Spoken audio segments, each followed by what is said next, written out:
With the release of Season 5 for both Warzone and Black Ops Cold War, we get everything that you would expect from a new season.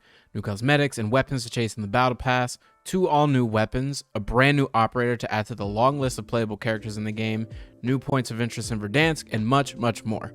So in today's video, we are going to go over all of the important stuff in this new update, so if you do like the video, be sure to give it a like and click the notification icon to stay up to date with everything Warzone.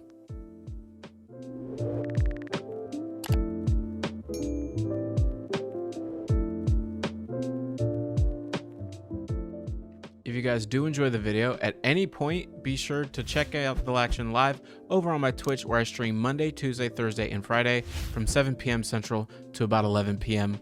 depending on the night. But with all that being said, let's get right on into the video. First things first, let's talk about the Season 5 Battle Pass. Every single season, we receive a new Battle Pass for about 1,000 COD points, and it is packed with new weapon charms, calling cards, reticles, weapon variants, operator skins, and the 2 weapons that are new to the season. It does help to mention that the 2 new weapons are free to every single player, whether they buy the Battle Pass or not. The 2 new weapons from the Battle Pass are going to be the Tech 9 SMG and the EM2 Assault Rifle, which I'll talk a little bit more later in the video.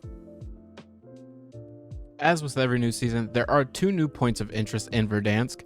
This season, we got the giant red crates scattered around the map that make a loud buzzing sound when you get a little close to them, as well as the mobile satellite stations. Now, as of right now, they don't seem to do a whole lot, but based on what we've had in previous seasons, my guess is that they have to do with an in-game event of some sort, akin to the Hunt for Adler event or previous events that might affect the way that Warzone, plays throughout the game.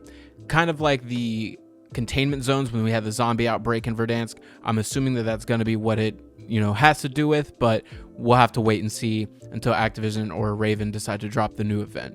The red doors have also been adjusted, because now when you go through one, you can either be teleported to a corridor with a bunch of red doors that you can choose from, or occasionally it will just teleport you in the air. You get a quote from Stitch as you parachute back down to the ground. I have yet to get into the hallway, but I have had it shoot me out in the air and I just parachute back down while Stitch quotes his lines. So keep an eye out for that.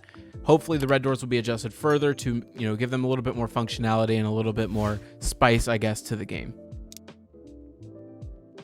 Along with the many cosmetic items that we get this season, we also have a new operator. Her name is Kitsune, a hacker for Stitch who is sent to Verdansk to send some sort of uplink signal to the mobile broadcast stations that are scattered throughout the map.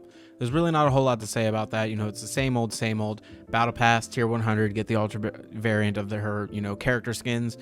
We have a million operators at this point, but I will say that she does have some of the coolest skins that we've seen so far in the game. So if you do want to grind the levels out in the Battle Pass, this would be the character to do it for. Absolutely.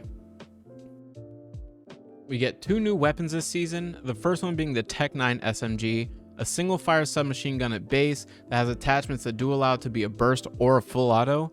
The Tech 9 is good, but it's not game breaking like some of the other DLC weapons we've had in the past. It's good, but with the smaller magazine size, there's so many other options that you can use, like the CX9, the Cold War MP5, the Milano, even though it's falling slowly out of the meta. It's still great, but you could use the Cold War MP5 instead. And the assault rifle we get this season is the EM2, which is basically the Cold War Odin. Slow fire rate, high damage, high recoil. This thing is definitely a powerhouse for all you high skilled players. If you guys can control that recoil, this is going to be the one for you, because it does have a lot of kick, but if you can close that gap on the recoil, you're great. Field Agent Grip really reduces the recoil a lot. I don't even have it leveled all the way yet. I used it almost exclusively, but I don't have it maxed yet. It kills in about 5 shots, 3 body shots, 2 headshots, or 3 headshots will also do the trick. So let me know in the comments what you guys think.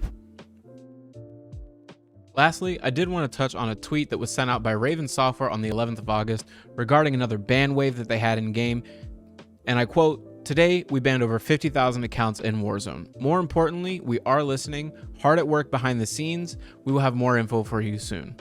Honestly, for a while there, it seemed like every single match that I've played had a cheater in it, and if not every match, every other match. I feel as though with a bunch of people jumping ship to other games like Apex and Splitgate, Activision, I feel like they're kind of realizing that their player base will die out eventually if we don't get some form of anti-cheat. It could be the bare minimum. Hacker forums have been complaining a lot though about not being able to hardware spoof as easily. They just keep getting banned over and over and over again. So that is a good sign, but it is a temporary fix, I guess. So we'll just have to wait and see what happens in the future to see if there's a solid anti-cheat, kind of like Vanguard or Easy, or if it's just going to be like a ban wave situation where every month they'll go in and do a ban wave of suspected cheaters. But with all that being said, let me know your thoughts down in the comments below. Are you liking the new weapons? Are you enjoying season 5 at all?